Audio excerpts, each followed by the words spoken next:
ریت کے نیوز کے ویورز السلام علیکم۔ آج کافی دنوں کے بعد آپ کے پاس حاضر ہوا ہوں۔ دل بجھا بجھا سا ہے، اداس ہے، لیکن اس کے باوجود بھی پرعزم ہے۔ 2-4 دن قبل جو واقعہ پیش آیا، یقینی طور پر تاریخ میں اس کا ذکر جو ہے نا وہ اچھے انداز میں نہیں کیا جائے گا۔ تبدیلی آئے گی، سب کو پتہ ہے۔ جو دبانے کی کوشش کر رہے ہیں ان کو بھی پتہ ہے کہ تبدیلی آئے گی۔ آج نہیں تو کل، کل نہیں تو پرسوں، جب کوئی قوم کھڑی ہو جاتی ہے تو تبدیلی آتی ہے۔ مجھے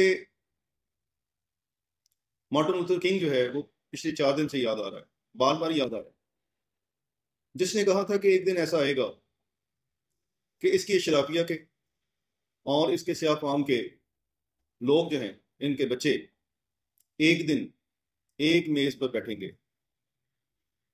اور مل کر یہ گانا گائیں گے کہ یہ دھرتی تیری بھی ہے اور یہ دھرتی میری بھی ہے۔ ویلکم کرنے والوں نے گولیاں ماری، ثبوت نہیں ہے، پہلے وہ ثبوت مانگتے رہے، ثبوت مٹائے گئے، ویڈیوز موجود ہیں، الزام ہے کہ فیبریکیٹڈ ہے۔ ایک تصویر آئی ایمبولنس کی جس میں 5-6 لاشیں جو ہیں وہ پڑی ہوئی تھی کفن کے اندر۔ تو پٹواری میڈیا نے پروپیگنڈا گنڈا کیا، فیکٹ چیک کے بعد بتایا کہ یہ تو فلسطین کے شہداء کی ہے۔ پھر اس کے بعد پی ٹی اے کے کارکنوں کی لاشیں دکھائی گئی، پھر اس پر پروپیگنڈا کیا گیا کہ ان کا انجام یہی ہونا چاہیے تھا۔ یہ خون اتنا سستا کیوں ہو گیا سیاست میں؟ کون ہے جو ہمیں آپس میں لڑا کر ہم پر حکومت کرنا چاہتا ہے؟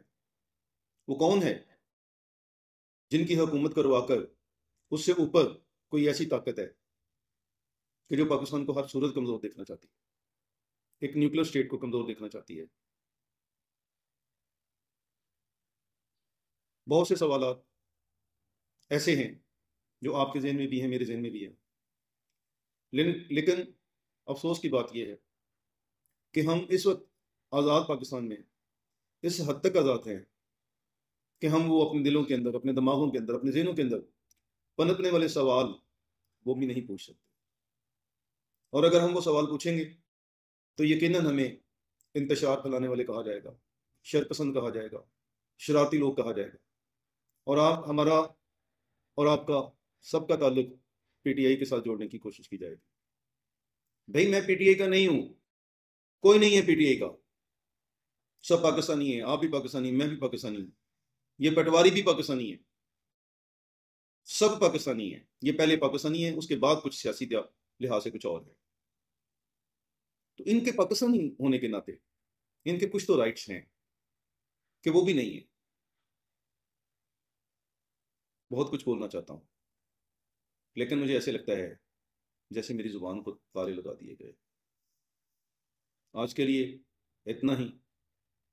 اللہ آپ کو، مجھے، میرے پاکستان کو اپنے امان میں رکھے، اور عمران خان ایک بار پھر زندہ باد۔